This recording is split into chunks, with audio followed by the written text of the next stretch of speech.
O te whaatalofa atu sa mua ia te oele atu nu pele le nei vaenga o le fiafi. Rea ua toe se fulu ma le 2 minute tali tulai ono. Ia, o le tulai ono ia o le a taunu umaiaia tātou malo, ma tātou wō, ma tātou ilini tātou malo, pa anga masani. Tō whātu pai ma le fionga leota, io e mātou te whasoto tolu atu le nei e fiafi. Ia ai le a matai le I tō ai taunu mai fo I o la sai lunga o le tātou pola nei.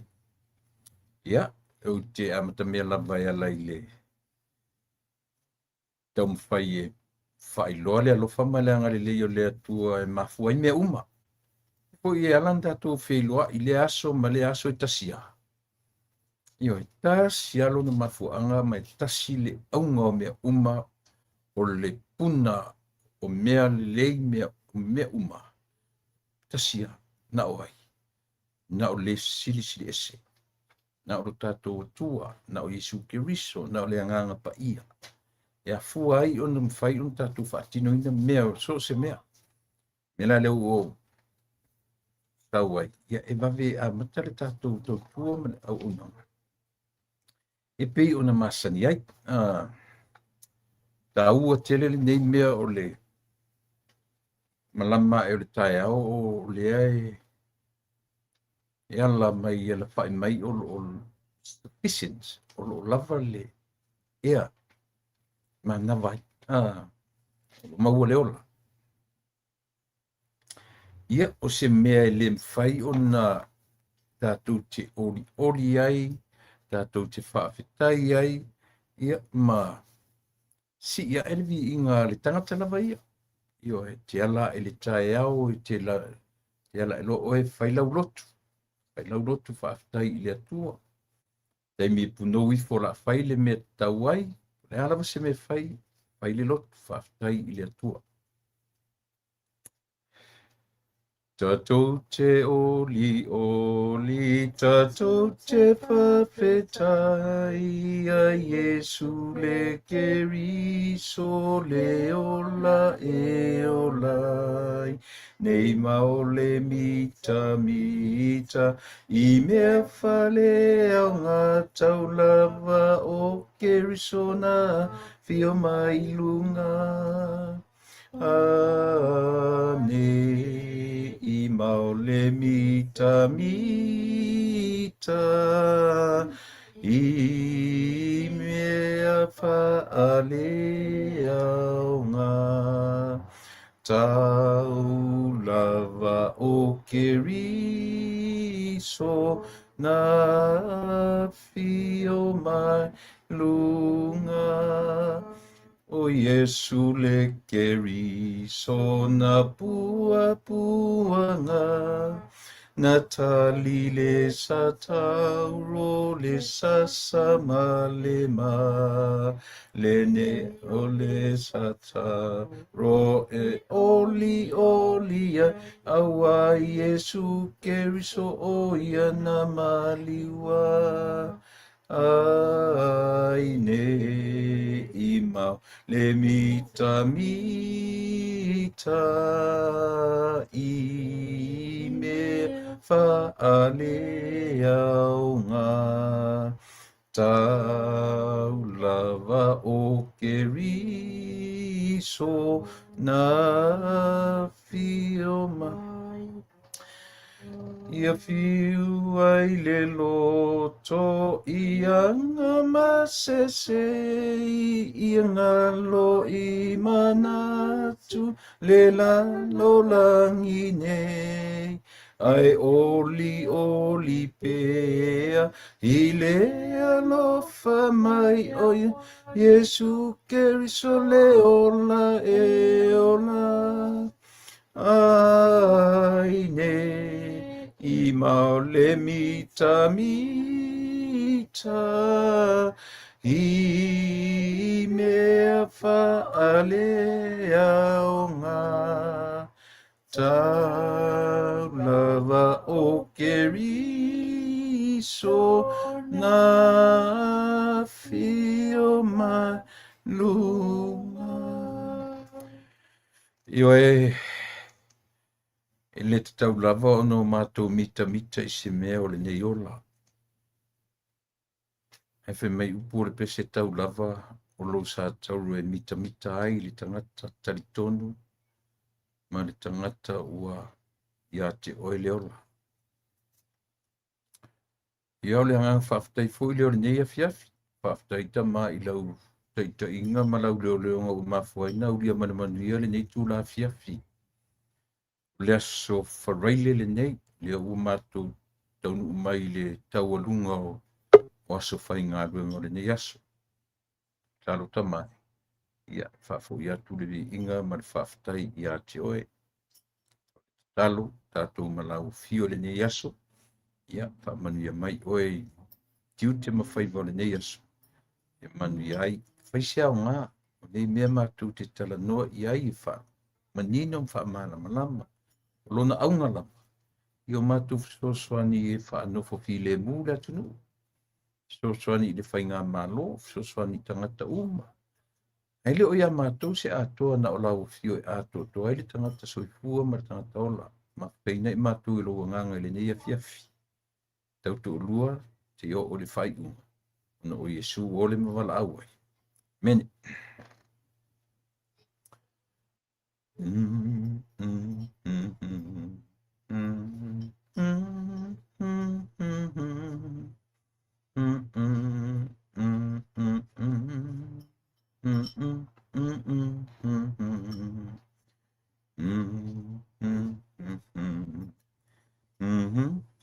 Pese tolu sumarfa. Maria ia, pese le tolu fa. Ma pese na matatuela u tatu por kalame na po pasful. A titilo I tu spese oele te alule e fakasa lotu le. Titilo I pese I elua. Tolu fa, ma fase fu. Titilo le tasile. Le tusi fai tau o tusi pa ia nai mau mai pese I elua. E no fetua na po o le kalatia. Kalatia I ono. Kalatia I ono. Aulona fai pusu marfa. Ne fui la to e pese fu le pese le. Lono wingo tangata nen fatua pese. O lana wa aile na tilo I aile tuspa ia. E fafatua I ona mafaufaunga. O lea, o le tau mawhai e au maila ngona o apostolo on ese. E wha matala, le fui la sau I le pese le tatau te ori.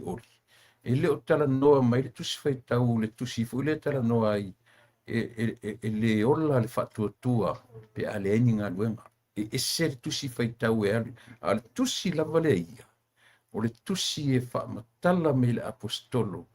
E ao I tangata o Asia I titi. Asia I titi ia po Asia Minor. Asia I titi ia po leo tau e nei vai tau o Turkey. Leo o vaenga na e tau o Asia I titi po Turkey. Lea o iei temine. E vai le pese le tolu wha. Ma le fase fulu le nu amata to ena po. Tutusa le lei. O le tala o tuspa ia karatia. Lona mata upu ono. Au lona foi upu se fulu ma le wha. O le wha matala loto. Ma le tau atu. Ele apostolo ese. I nuu o Asia I titi. Ina ia mawhai o kalatia. Ina ia mawhai o no lato wola e pui le tala le lei ia Yesu Keriso. Ia ma le alofa tu noa. Through faith alone. Ioi. E le o ta ui I le me ta u. E o whaatasi le whatuatua mga luenga. E ese fo I le whaitua e whamatala mai ai e tuspa ia le ta ua o lea. O le whatuatua I o whaatasi mga luenga. Pai tai o le tusi le akaratia. E leo iei me tau ngā luenga. E tau tala tu ese le me e te le maua le whaolotanga I nisi I ni au ngā luenga. Ioe. Pe whape nare whaitua tusi lea. Le alawo pese tu pese le whai maila le tala. Tatou te oli. Tatou te whawhitai. Nothing else. But ole satau ro Yesu. Why? Ioi. Ia, ole se senga leo Paulo mo tatou. Ole whaolaina o tatou. Ioi, au Paulo la. Wansan whaolaina ta maro. Matua i liwa i le ngata i liu. Pea lua i lunga o le sau o le vasa. Sau i Roma. Alu i nuu tutua oi. E ila nuu i o Asia Titi. Fata miloa o Efeso. O Galatia. O Filipi. Pea lua i solo i ia vai ai. I le sau wā o le vasa. Ioe. Se i oa i no mai polo i Roma. Ia, ore nā. So, au le tala lava i api o le whi au mo tātou. O le tala le ia karatia. Au ane i ni nia whaatasi mea. O le tala lava le ia. E nati au maia le whaatua tua. Without works. Ele o e se foi le foi tua tala paulo olo. Au maia ai le whaatua tua. E o whaatasi mga ruenga o i. Tusi le ia karatia. E na o le whaatua tua alone. O le whatuatua e pui ai le tāua o le tala le lei a Yesu Kiriso. Ia, ma le, ioe, le alofa tu noa, the salvation, the protection, salvation, and the grace of God. Through faith alone. Tāua nai mea ia, ioe. Le o ta ua mai ina e o whatuatua e o whaatasi mga ruanga e ese fo i le tusi e whaamatala ai le whatuatua au i la vaia e na o le whatuatua io e whaolaina ai ma tātou mau ai le whaorotanga a le tua e nā rantanga tātou porkalame le au o vai atu tātonu le tula e ono ia ua o le taimi e anga i mea ia tātou malo o le nei e ua ilunga nei ia me tai o mawhanua. Ia. Tuatu le awa nosi i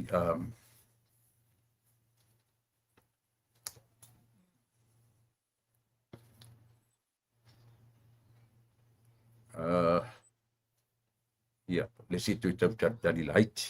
La titi atu la ua. Ia, leo pe uto e pa ua tu tamaitai sa. Pio le na. Nei amatanga nā o tātou porkala me se le ia tatu amata whapea. Le ia tatu amata whapea. Ule no whai atu.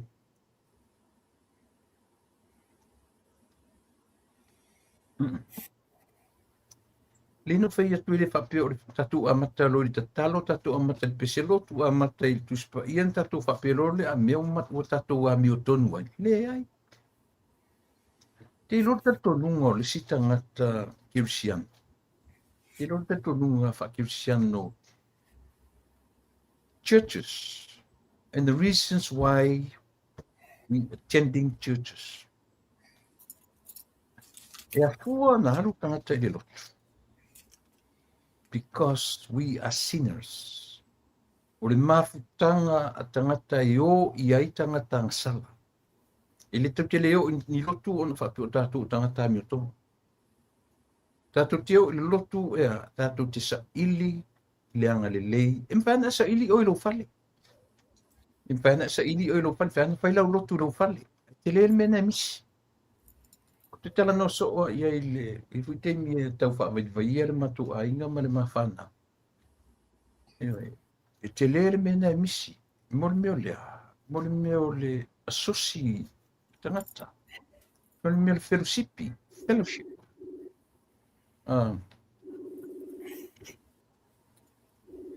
I pa i o le ua le whana i lunga ni wha mole mo. Le te tōna e te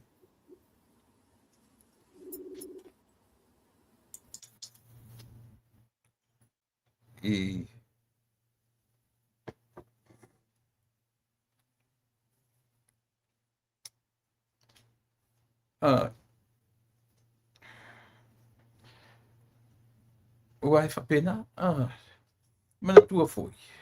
Ia, o whaisi lewa na i nei la u, ia, lea ua, mai mai ia, la unei ia la matulava no ia tatu a mata mani ele tu sa mani e fiaf ia o te fatalo fat i lau fionga leo ta fio maia o leo ua ilunga nei fo i tu fine ia mofanua alu te vai ia tupi o la tala noe lan telefoni ia se teimi fo i ia ona au mailea o le mori mana o ngā tangata pi ua mafuai o tam fai e la paise tato once a week ona ua to tele ila to e a maile mori mana o e taua le tato se tato tim to fai fatasi ese uma tato viewers email ia ai mana tu e taua le mo fafonga le atu e fio mai le ota Sting fo ia ona pa mai le o le tofine ia mo fanua. Ia, ma wat fo ile ava noa. Ia, e mai sana fatalo fo ile atu. Ua mai o no u fatalo fatu. Ai le e ui lava ile ia tu atu ia. E te fapai mai ilo tatu atu ma whalwalo. Ia, whaftai atu i lau. Sunga tu lepa o no whainei ma. Foi o tatu. Maftanga nei. Ia, ona whapea tui le mas whampulanga. Whapai atu lava i. Ile mamalu i o Samoa peo a whomai mai. Ile tatu maftanga nei. Whaftai fo i nei. Lau o mani le tu. Tatu te whiro iani. Whapeles whampulanga. Ia. So if you manuia to mai se ia malu sa molo fa a mai to o kalame nei yes pepa ya te toi a time male malo o se wa ya osa na to suami nei la le ala io sambo na ele vi inga le po ele la se simbe dole vi inga ona ya famalo fa ya la ele il tapa ya ona tatu Tata noi ia tau na tatu noi nengas Tai leota si va mole apo ia si au device o pio ngai eko mai ina i le tau i mole oleo mi como tu isso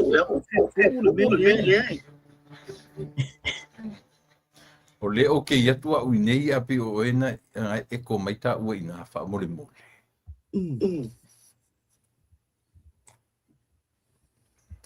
Te loa. Pe ia al mele na sa wai mo whanua i totonu.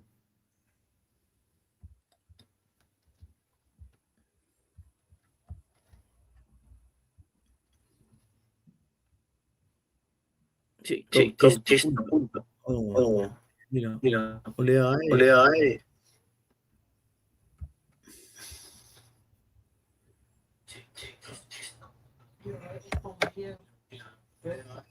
O ina na whale tonu mai, a se i tau sa ili atu.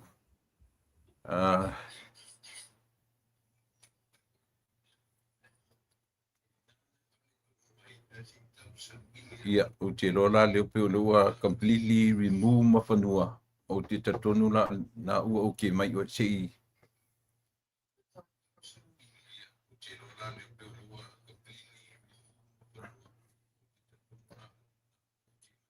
Ia, na ua iai, na ua se atu ma whanua. Ia se i, sauno ia, se i, vai pole atu nao i tau.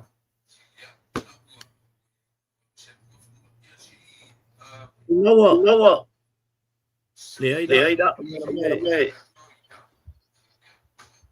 Chịu tâm phai tu ai.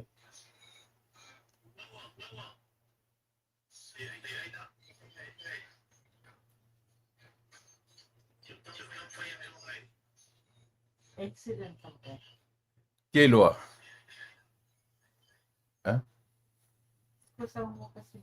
O le whapema ia o le tua I whapema I te exit, ngai koe inta mai le whamunmuri.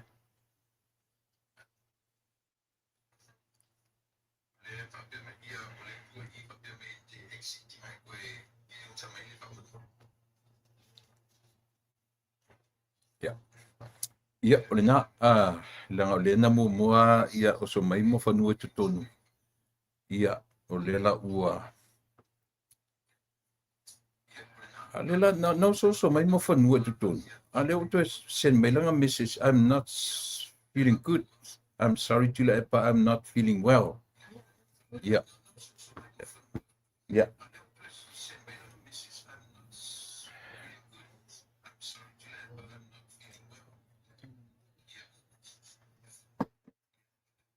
Ia, o le nā.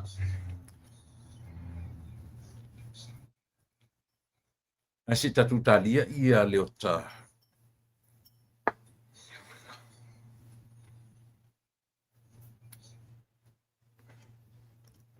Pe to e anga I mai tutonu, ia. Tartia ia fo I mai ua.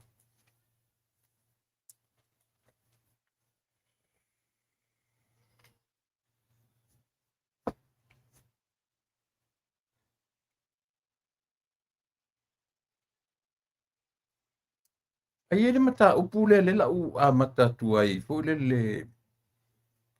tonu e saule o ta ia na matu e tatanole iai. O mata upu le na tala noa mai iai ia. Pina laua lunga mai le tala noa nga asiatama I foi. Mari ataua. Ona ole mata upu pe e whaanganga lava I le o atu o e foi. Asiata I sa moa I lona. Case, ia, se I toi tuatu lava no ua.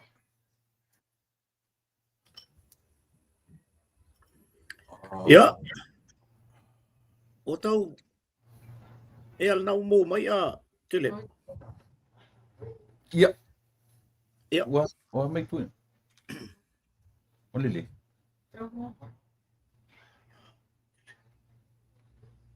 Ia, te lona o lele. Ia, malo. Ia. Pakalu lunga tule malu le atunu. Ia, ona o ne ia mea e. O fu tātou e. Aru fai mai au kilangi ngau chen phone mea. Ia. O le te me siri fo o mana na fa pai mai le tatunu. O mana na fa talo fo le o mai le message le ka kinge. O ia na mo so mai lunga le te so ngele message wale o feeling good. Oh, kalo fai. Lo matua po lo matua o se e fata ele po O ko kiki a whaasala ka ue. E mo whanua o ta. Message ke le anga o mai ang po le fia ke le ya o mat pa mai. Ia la ti. Ia ole e sa unia tu le fatu e senga al na ole sa.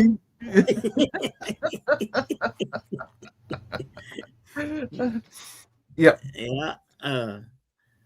Mo whanua, ia, whingalo mbali e. O sua ngai vatele. Le to whaia ma le utanga ia le o a whaina la wali tātou maftanga. Pe ona o tau whapena. Ia, ai, sa o fwoi pia whapea ua. O oba fwoi se alo se whamtalanga. Ia, wa maluru atua. O te whai mea ita. Sau te woko e whai ako o e runga I.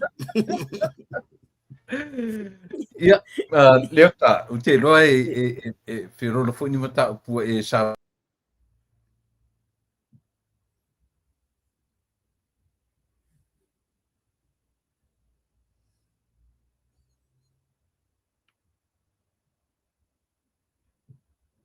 Ele o mau atu tulepa.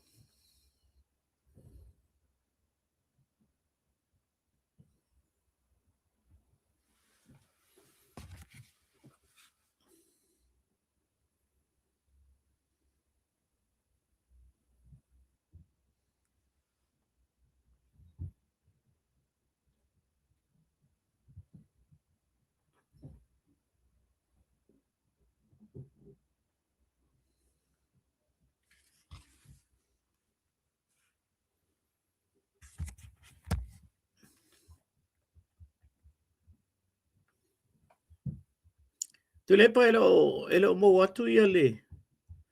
Ia ta whatanonga. Salo wa ise me o whaali tonu.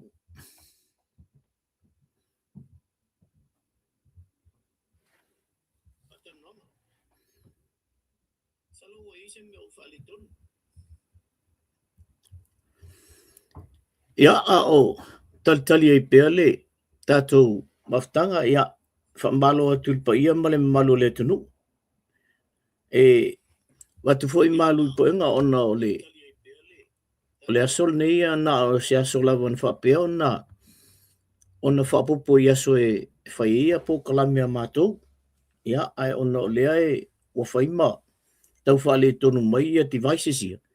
Ia o lea watu ele malu po inga i pa ia male malu o le tunu. Ia a whai o lea e mo mai ia tulepa ia. Ele o mo atu ia lau sunga.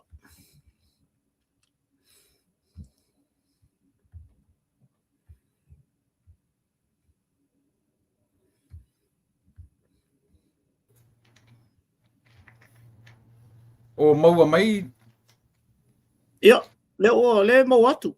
A ele o le whatu atu e o matu la ia le o lau. Ia, o leo wa tfui le uanga i mai ia tua whine. Ia. Ia, kei tua tu ele amano.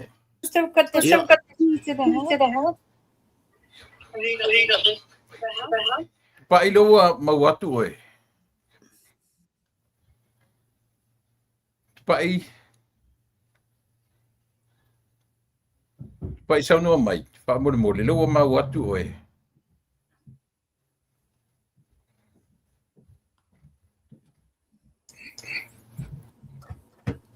Ia. Maua mai. Ia. Leo ia. Tu le sala le li leo se fai muli ia. E saunua ia tu pa i o leo a tatu lunga le e amat whaalwala. Ia.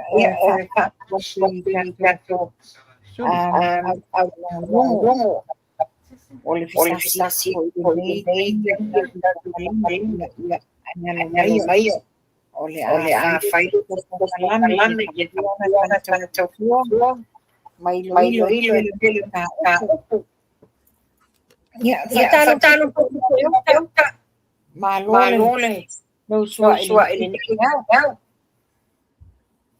ia malo faftai ia te ulua ia mole te mi whaavanoina ia ua lava sa mua malan whaapong o leo ua ta pena le tatou aso whaapitoa nei. Ona ele ngata ia tia. Ia o lua fwina o o wa e ni mori mana o nisi. Nātou te mana o mia ia le tatou tutu whaatasi tōtoro. Ia ona o benefite po i tāta whaalongolongo. Ia leota, leo ua whaapai mai ia to whine ia mo whanua. Ai te loa ele na o ue whaia tātou purkala me ta pena foi o lua ni lua mta upu o ta pena iai. Ia au te amat tātou i nei, ini mta upu lea. Ia ona, vat foi leo lea vanua, ini mta upu o lua filfilia. Ia e whaanga, ia e anga, ia e tātou tanoanga. O le whai mai tangata Elijah Sound. E sa, o rua langona mai au ma whanua ma. Ia, le langona atu. Ia, whamon mo ako ai tangata ia le whai mai i oi whamon more siakia e device whamon more. Tupa ia fiau devices ngai whaonga, fiau device ngai whaonga. Tasi. Ia, okay. Ia, ai fio mai o le ua manatu o le ua mai o no rufa pai mai ia ma fa taro fatu le atunu. Le lopo tuar tatu ai chile fa pe mai so. o le langona Ia, le. O le sa o tatu amata ia ile mata upu lea, la amata mea tuia ilunga nei o na tatu fai mai foi lea. Ia mata tu fa pena no fe la foi. E ile mata upu o mata upu ile se mata upu fo, o mata upu le na fa tara no ina mai tau te ia. tala noa mai le tūlanga fo le au le lau pe ua tali mai le observer. Pe ua tali mai ai o whaalongolongo mai la ma lea la o whapea mai. Ua toe fo i atu au apa au Filipo i sa moa e lango le titisio review o le hit and run. Ai o le mata apuna o lea e na tala no ina la. Pe o le tatu si tala noa le foitua o le case fo le o le tofaya asiata le na le alu i sa mo. Au lea la pe o toe o le mea fo a lea na o mai nei le observer. O lea ua whapea mai i le toe fo i atu. O lono winga o lana sunga lea o lono fo ina ia auto.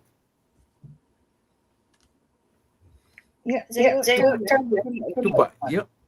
O le whatoa, wale whapea, o la loa vide. Ia le mawhanoa mai nei. Vai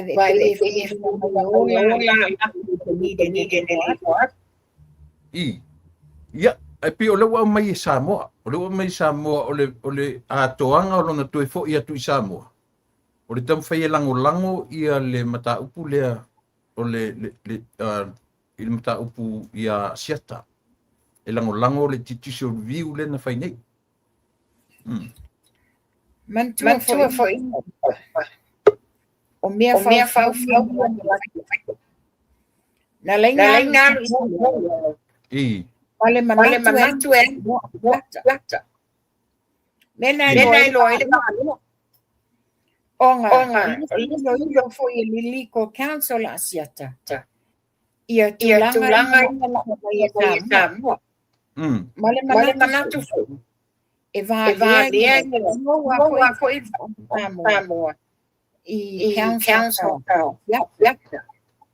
Ja. E aí mea fai uma ali amanhã fai uma tusia sino mana tola a maile uma transmissão o ila a la força na loja e se me Ale titilo. Le wo foi. Ele foi siata. Ona le sino. Ia. So no case. Why not Leandro acerta more. Deliberately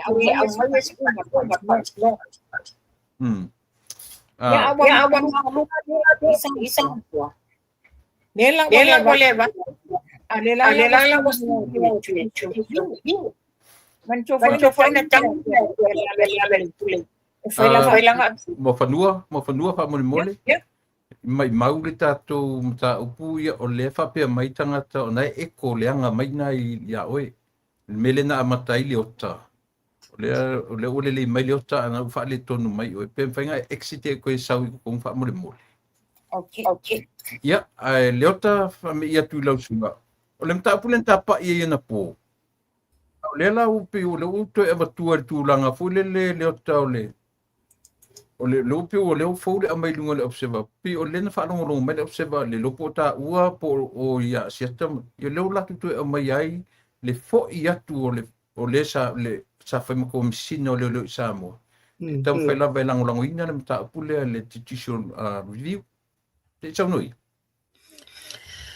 ia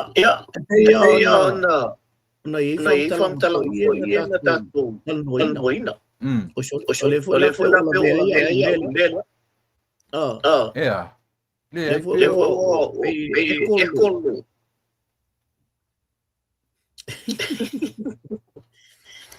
ia ai pe o le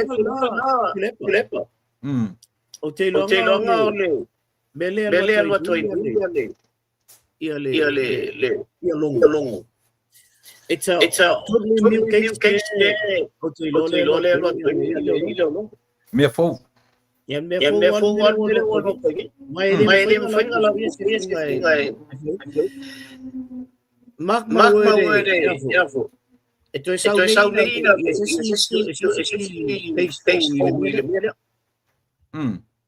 E toi o nei le ori ka mawhai au e whaise ia. Mau ai se si whai le teis lea. Te loa.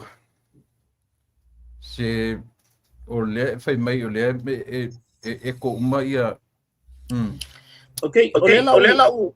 Lela tu tatu fa maduru tu tatu afia. Lela matu e se uma ia tatu to e vala o tu le o fa mon mo. Ya o le.